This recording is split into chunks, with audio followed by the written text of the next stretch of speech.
Three, two, one.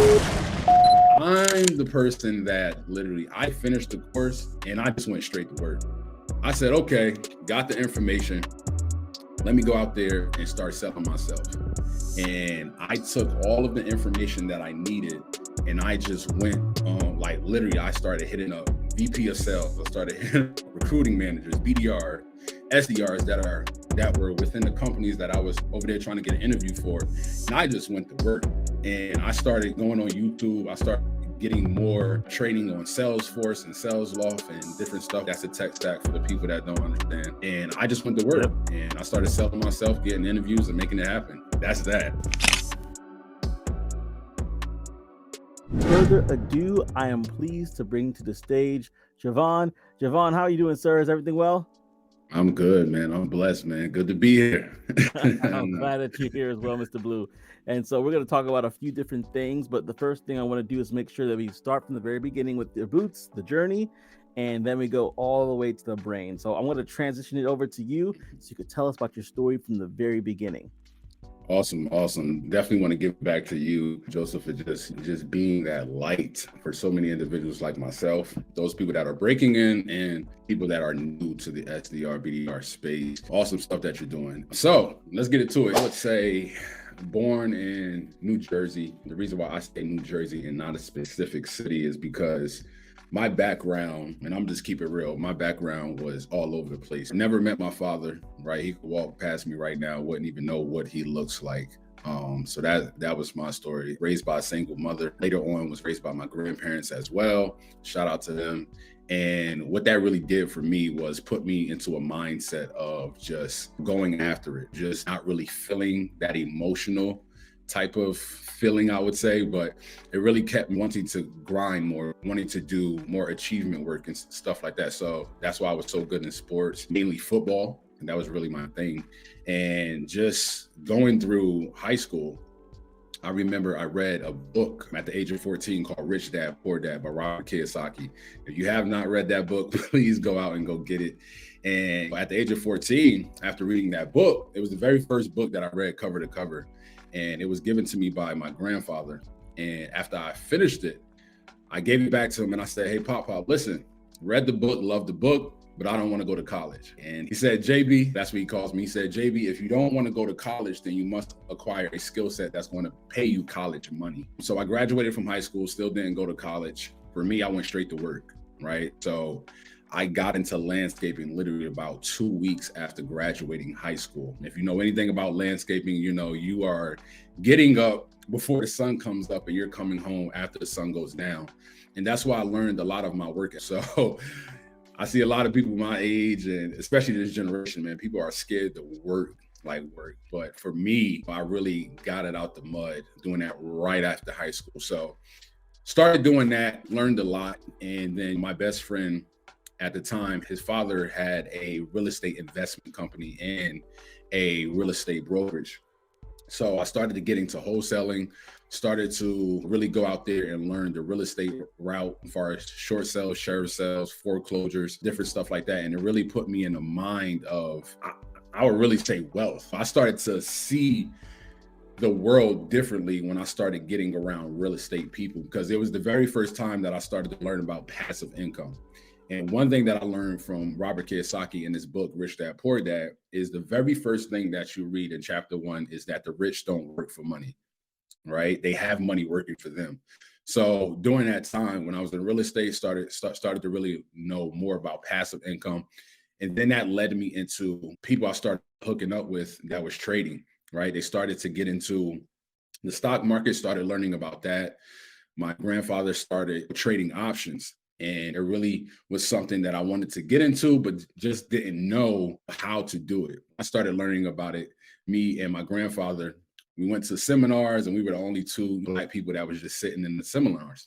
And we was like, wow, this is some great information that, you know, especially our people need to learn, but this is just great information overall. And it really put my mind into a different place. So really started to learn how to trade, been learning how to trade going on 8 years now. And it has definitely been a blessing. So with that, started getting into different type of sales. Like my first sales, opportunity was with Mary Kay, right? So shout out to all my NK people out there getting it 50 plus years strong.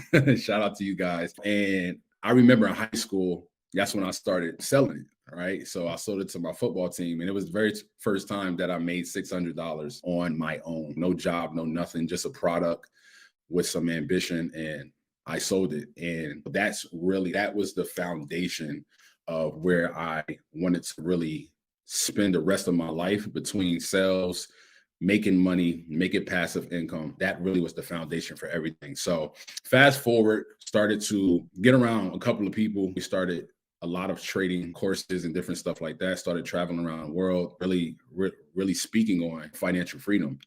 And then fast forward, and now I'm not going to spend too much time, but I was literally listening to a podcast interview by Anthony O'Neill.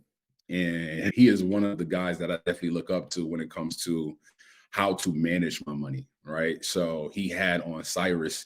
As many as you guys know, you probably got into the tech field just hearing his story. And I was like, you know what? I always wanted to get into tech. There were a lot of tech companies that I would like to invest in, just didn't have the big capital to do that, right? So I said, you know what? I always want to break in. I just don't know how. So he started talking about becoming a sales engineer and also getting into tech sales. So I said, for me, I love sales. Let me switch it up. Let me see what this thing is about. And it really put me in a position to start to learn more. So I joined Course Careers, started to really learn. Shout out to Troy, amazing teacher. We learned everything that we need. Now me being in the actual role is like that boot camp is everything. But yeah, join Course Careers. And that's what really changed the game, like really opened up my eyes, because when I was going through it, I said, this is really a place or a skill that somebody can actually win in, right? If they really apply themselves, they can actually win. And so I completed the whole course. And once I got done, I just went after it.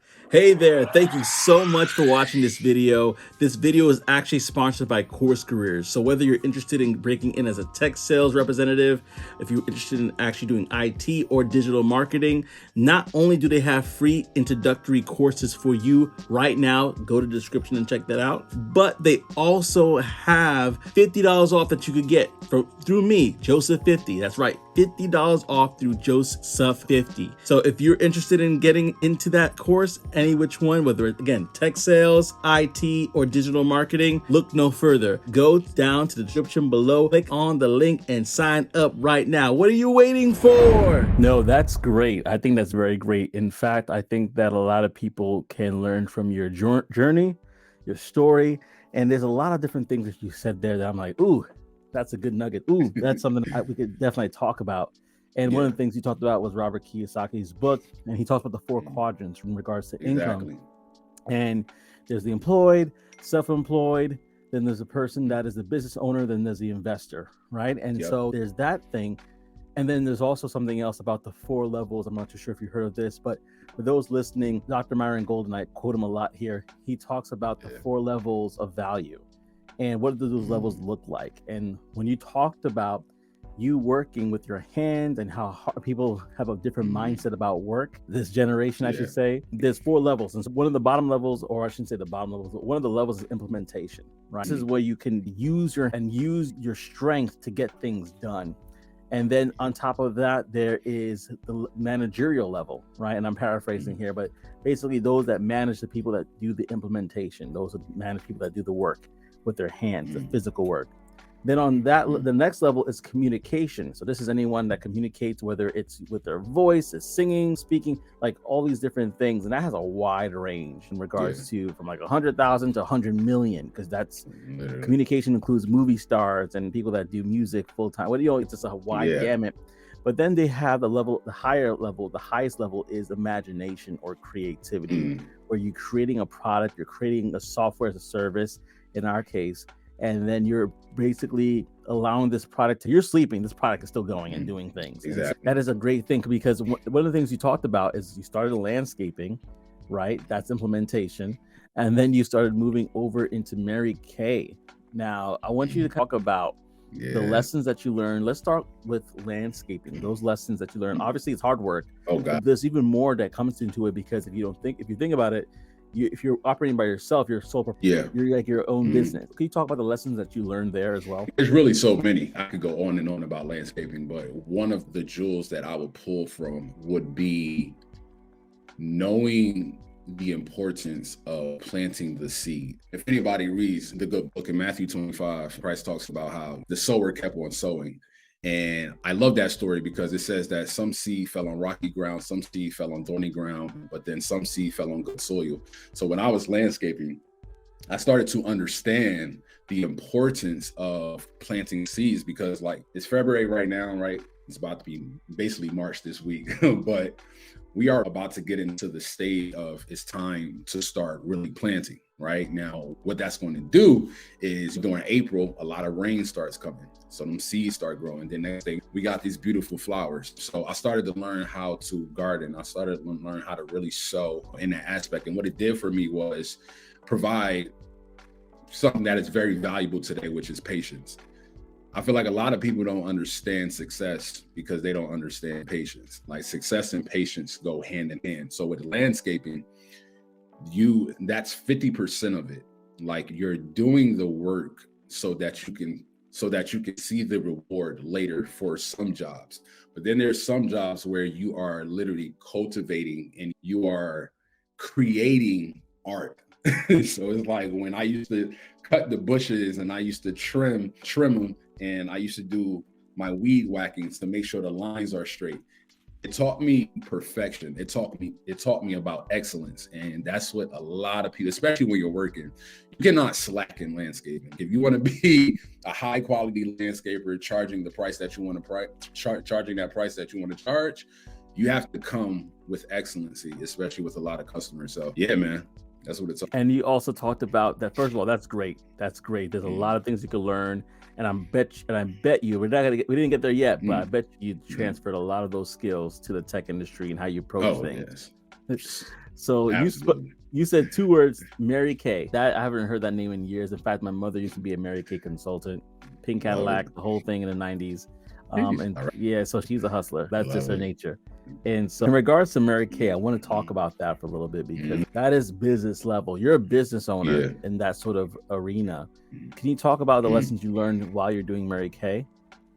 Yeah, absolutely. So for me, when I got it in, basically I didn't choose it. My mother was a Mary Kay consultant. Shout out to her. She is a red jacket. But yeah, so I was put out there. She said, go sell these products. So my mind immediately went to, okay, how can I get this inventory out? What's the strategy to do it? I was playing football at the time in high school. So I said, listen, Valentine's Day is coming up. So Valentine's Day is coming up. And I told my boys, I said, listen, y'all never know what to get your girl. So I said, listen, here go a magazine, just choose something. I'm gonna order it. Boom. Long story short, I made $600 on selling perfume, makeup stuff, and a couple of the guys got some men products. Like Mary Kay has a whole collection for men. So soaps, colognes, and different stuff like that. And that was that. So it taught me how to do what I didn't want to do. But in the end, I love money. Like everybody in high school know, listen, if you got $100 in high school, you was rich. You balling. That's movie money, going out, then all of it. So the fact that I made $600 was just crazy. And it taught me how to really go out there and not ask for a handout, right? You want to make something happen. This is the way that you do it. So it taught me not to really be stuck in that mind where I can only make money if somebody allow me into their position. You get what I'm saying? So it taught me that hustler mentality at a very young age. And yeah, that's just one of them. Nice. No, I'm thinking about it because definitely when you're in network marketing, you have to hustle. You have to hustle in a way that really is probably more than any other industry I could think of. There's other course, but it's just, if you really want to be successful in that, you have to hustle. So and absolutely. And then you were talking about your transition into tech. You saw Anthony O'Neill's table, which is a lot of our testimonies, and that just honestly changed a lot of people's lives. Can you talk about what it was like to take the final exam? Because I know some people have questions about that. Can you talk a little bit about the course itself and how that was impactful for you? Got you. So I'm gonna hit it from two different angles. So now, remember what I said. Didn't go to college, really wasn't for me. It really wasn't my mindset. Number one, I hate taking tests. That's number one. Right. The way I learn is not tests. The way I learn is put me out there. Show me one time, and I guarantee you I'm gonna dominate everybody that ever graduated. So that's always been my mentality. So going back, the course, great, right? So the reason why college wasn't for me, and not knocking anybody that goes to college, if you graduated, shout out to you, because that means that you have discipline, right? So shout out to you for that. For me, I want to learn about what it is that I'm getting into down to the T. So when I took the boot camp with Course Careers, Troy, shout out to him, like I said, he explained everything down to the T for our tech stack. 3 books that we read, which is Fanatical Prospecting. What's the other one? How to Win Friends and Influence People. And what's the other Spin one? Selling. Oh, and Spin Selling. Those 3 books, that is all you need. I promise you. So by him allowing us to start with that, to shift our paradigm, it was just amazing right there. And I love to read. I read so much. Like I have my library is crazy. So I went to those books. So it took me longer than most people. It took me like 2 months to really finish the course, because I took time reading the books, because I like reading, marking it up. I'm going back the chapter to make sure that I grasp the information. So many people, like 2 weeks I was done, 1 week I'm done, 4 weeks. I'm not in a rush, because we still gonna be at the finish line together. And that's a bar for a lot of people. Do not feel like you need to rush this process just to get the clout. Do it at your own pace, because yourself will thank you later. So the course is amazing as far as everything that you need to know as a BDR. Being in the position to today, literally before this, I was literally doing my BDR work and I hopped on here. But the course teaches you everything that you need to know. So there's a lot of fluff out there, but Course Careers is not that. Going into the final exam, I didn't even take the exam, right? Now this is for the people that are, I get so many messages on, oh man, do you have any advice on the final exam, the final test? I'm about to take it. I did the demo. I'm the person that literally, I finished the course and I just went straight to work. I said, okay, got the information. Let me go out there and start selling myself. And I took all of the information that I needed and I just went like literally, I started hitting up VP of sales. I started hitting up recruiting managers, BDR, SDRs that were within the companies that I was over there trying to get an interview for. And I just went to work. And I started going on YouTube. I started getting more training on Salesforce and SalesLoft and different stuff. That's a tech stack for the people that don't understand. And I just went to work and I started selling myself, getting interviews and making it happen. That's that.